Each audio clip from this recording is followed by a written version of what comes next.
Kayaknya minggu-minggu belakangan ini adalah hari yang paling melelahkan buat Partai Demokrat. Dua kader utamanya ditangkap aparat keamanan kemarin. Pertama, lo denger dong, Lukas NMB, Gubernur Papua, kader Demokrat yang dulu pernah memegang jabatan sebagai Ketua DPD Partai Demokrat di Papua.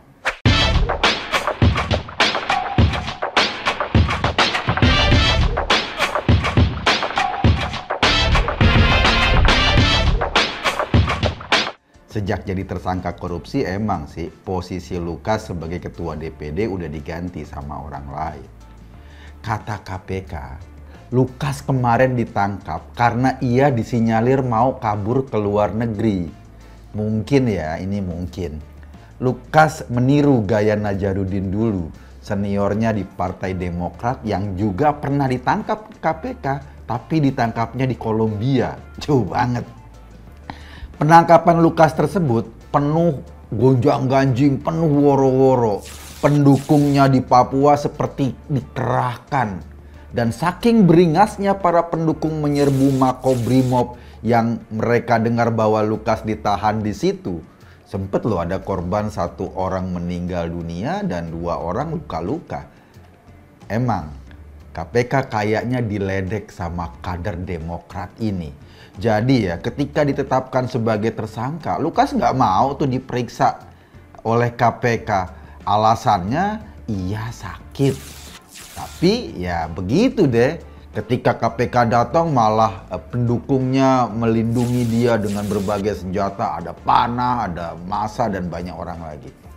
Bahkan sampai ketua KPK sendiri yang nyamperin ke Papua untuk bernegosiasi dengan timnya Lukas. Tapi ya nggak bergeming dia. Pengacaranya ngotot bilang Lukas sedang sakit. Nggak bisa diperiksa sama KPK. Bahkan ia minta dokter dari Singapura didatangkan untuk memeriksa kesehatan Lukas. Seolah-olah dia nggak percaya sama dokter-dokter Indonesia. Di hadapan Lukas, KPK seperti nggak berdaya. Bahkan waktu itu ya, rumahnya di Papua itu selalu dijaga oleh para pengawal yang cukup banyak. Kalau di film-film kayak rumah mafia gitu deh. Nah, itu yang pertama, Lukas NMB, mantan ketua DPD Partai Demokrat. Kader Demokrat kedua yang ditangkap dalam minggu-minggu ini adalah wakil ketua DPRD Solok, Sumatera Barat. Namanya Luki Effendi. Luki ditangkap bukan karena korupsi, ia ditangkap karena sedang bertransaksi narkoba jenis sabu. Emang sih ada pepatah yang mengatakan buah jatuh nggak jauh dari pohonnya. Mungkin begitulah yang terjadi di Partai Demokrat. Kalau Lukas NMB mau meniru gaya Najarudin, mantan petinggi Demokrat dulu, mungkin Luki mau niru figur Andi Arief sebagai panutannya. Bedanya Andi Arief lolos, sementara Luki harus pasrah di gelandang polisi masuk ke dalam sel. Mungkin emang Luki terlalu bersemangat jadi wakil ketua DPRD. Aspirasi rakyat Solok yang harus dibawanya sedemikian berat bagi Luki. Makanya ia butuh sabu untuk menenangkan jiwanya. Ia terlalu menghayati perannya sebagai politisi dan wakil rakyat DPRD Solok. Tapi begitulah politik. Penangkapan Lukas NMB dalam kasus korupsi dan penangkapan Luki Effendi dalam kasus narkoba tidak meruntuhkan kepercayaan diri Partai Mercy ini. Demokrat tetap yakin mereka bisa kembali ke istana. Kalau bicara soal copras-capres, Demokrat nggak ada tema lain selain AHY, dan AHY. Jadi ya, melalui ketua umumnya saat ini, Demokrat ingin kembali bersinar dan berpijar seperti Yusuf Kala. Ia di koalisi AHY mau meniru gaya Yusuf Kala, ngotot jadi cawapres mendampingi Anies Baswedan. Sayangnya, kabar yang beredar koalisi pendukung Anies sendiri belum srek. Barangkali ya karena AHY masih dianggap terlalu bocah, masih suka main lato-lato kayak gitu deh. Meskipun kalau soal bulu ya, brewok AHY jauh lebih tebal dibanding kumis tipisnya Pak JK dulu.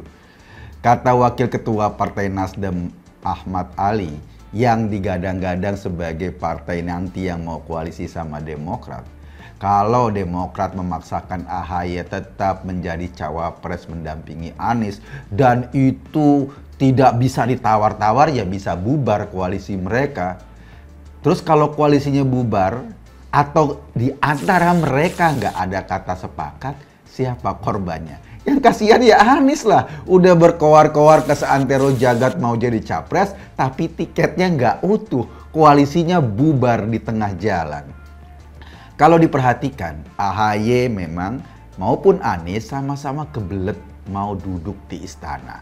Anies ingin jadi presiden dengan portofolio rumah DP 0% yang cuma terrealisasi 0, sekian persen dari targetnya dan gelaran Formula E yang masih disidik KPK. Itu portofolio Anies. Sementara AHY ingin jadi cawapres dengan pengalaman sebagai pensiunan mayor tentara.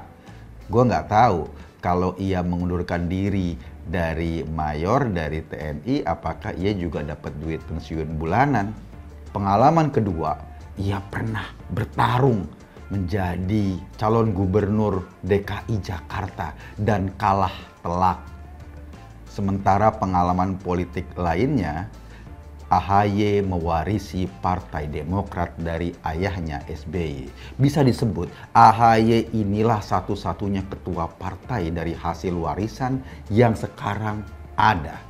Ketua-ketua partai lain masih mendidik anaknya untuk magang dulu sebagai pejabat di partainya. Belum diwariskan, sementara AHY saat ini sudah menerima warisan. Nah, bermodal pengalaman itulah AHY ingin memimpin Indonesia menggantikan pemerintahan Pak Jokowi ke depan. Lantas pertanyaan, apakah semesta nanti akan mendukung untuk mewujudkan mimpi besar AHY itu sebagai cawapres? Kita nggak tahu. Tapi sampai sekarang koalisinya sendiri belum solid. Partainya sendiri masih banyak kader-kader yang berurusan dengan hukum. Teman-teman yang kemudian satu koalisi masih cakar-cakaran. Mereka berebut jabatan, juga berebut kompensasi. Gue dapet apa dan kapan dapetnya. Tapi begitulah politik. Koalisi memang ujung-ujungnya siapa dapat apa, siapa memberi apa, dan kapan dapetnya. Gue Eko Kuntadi di acara Masuk Pak Eko.